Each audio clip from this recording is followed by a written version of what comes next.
बना सकते तो 6 महीने में एक सोमवार का नियम बना लो, और 6 महीने में नहीं बना सकते तो एक साल में एक सोमवार का ऐसा नियम बना लो कि मैं साल का एक सोमवार ऐसा रहूंगी कि सुबह सोमवार के दिन मंदिर में जाकर जल चढ़ाऊंगी, दोपहर में जाकर बाबा को एक अक्षत का दाना रखकर, अक्षत का मतलब है कि बाबा मेरी दिनों दिन उन्नति करना। बेलपत्री के वृक्ष के नीचे जो अक्षत रखा जाता है वो उन्नति के लिए रखा जाता है। शंकर के शिवलिंग पर जो अक्षत रखा जाता है वो रोग मुक्ति के लिए रखा जाता है। अशोक सुंदरी पर जो अक्षत रखा जाता है वो संतान प्राप्ति के लिए रखा जाता है। षडानंद कार्तिकेय की ओर जो अक्षत रखा जाता है वो हमारे बच्चों की सुख समृद्धि के लिए रखा जाता है। विनायक की ओर, गणेश जी की ओर जो अक्षत रखा जाता है वो हमारे घर में कोई मंगल कार्य आ जाए उसके लिए रखा जाता है। और जो पीठिका होती है जिसपे शिवलिंग रखा होता है, पार्वती जी का हस्तकमल, उस पर अक्षत रखा जाता है तो नारी के अखंड सौभाग्य के लिए रखा जाता है। अक्षत रखने का भी तरीका है, कहां रखा जाता है, क्यों रखा जाता है, कैसे रखा। अब कई लोग कहते हैं गुरुजी ये शिव महापुराण में आप ये नियम बताते हो, तरीका बताते हो। हम तो उनसे कहेंगे डॉक्टर के पास जाओगे तो डॉक्टर भी गोली लिखकर ये नहीं कह देगा कि ये सारी गोली एक साथ खा जा। डॉक्टर भी कहेगा ये गोली सुबह खाना है, ये गोली शाम को खाना है, ये गोली दोपहर में खाना, ये गोली भूखे रहकर खाना। बोलो सही है कि गलत है? ये रात्रि को खाना खाने के बाद खा लेना, ये खाना खाने के पहले, ये नाश्ते के पहले। और सुनो ये दवाई, ये वाली पीछे वाली जो दवाई लो ना इसको दूध से लेना, ये वाली जो दवाई लो ना इसको पानी से लेना। और सुनो ये डब्बी है इसको पानी में मिलाकर फिर पीना। दवाई लेने का भी तरीका है, उसी तरह शिव महापुराण में एक एक अक्षत का भी तरीका है और एक बेलपत्री का भी तरीका है।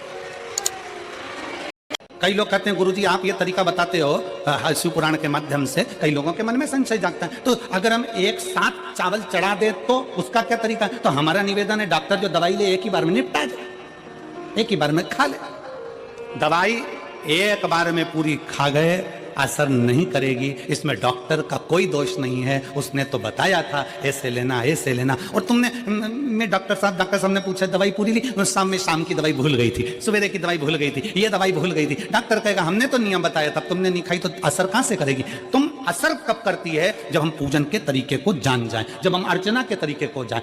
आप साल भर का एक सोमवार निकाल लो, 6 महीने का एक सोमवार निकाल लो, 3 महीने का एक सोमवार निकाल लो, महीने का एक सोमवार निकाल लो, अपने से दिल में बन जाए तो एक सोमवार ऐसा निकालो जिसके 3 नियम धारण हो। पहला, उसी सोमवार जिसको कर रहे हो उस दिन सुबह जल चढ़ाना।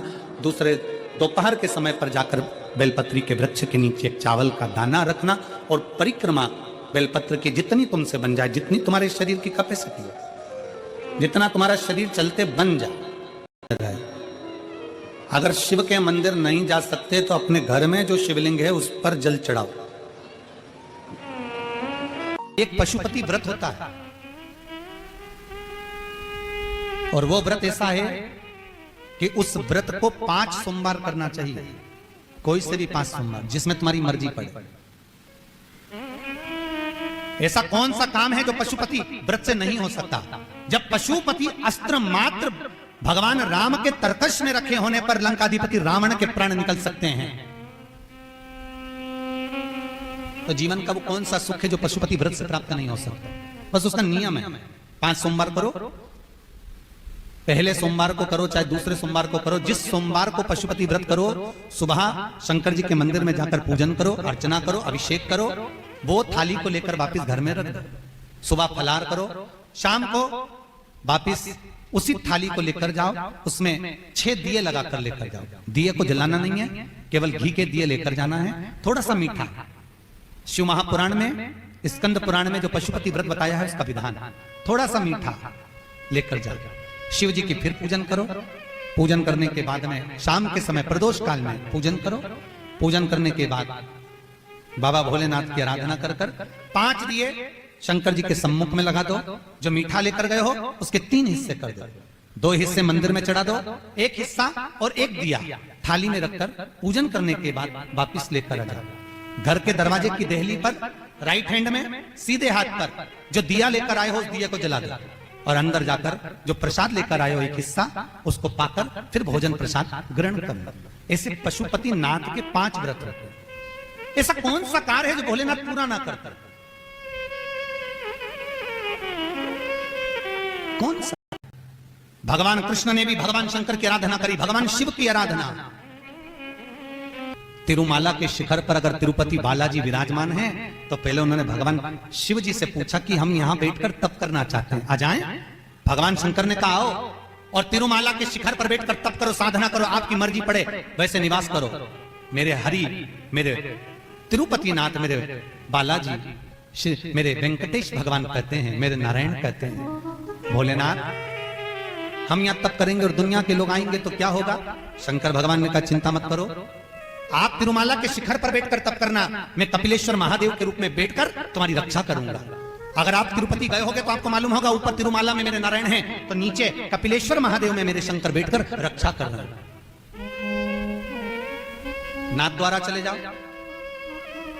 जब श्री जी बाबा के ऊपर आक्रमण किया गया, भोलेनाथ जी के ऊपर जब श्रीनाथ जी के ऊपर जब आक्रमण किया गया, गोवर्धन नाथ जी की मूर्ति को खंडित करने का जब भाव आया, तब ब्रजवासियों ने शंकर भगवान को घास के पूले में दबाकर बैलगाड़ी में लेकर रात की रात भाग गए।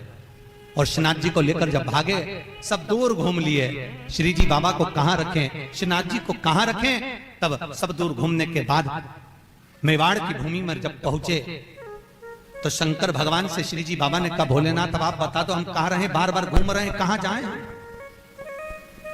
किस जगह हम कहां जाएं,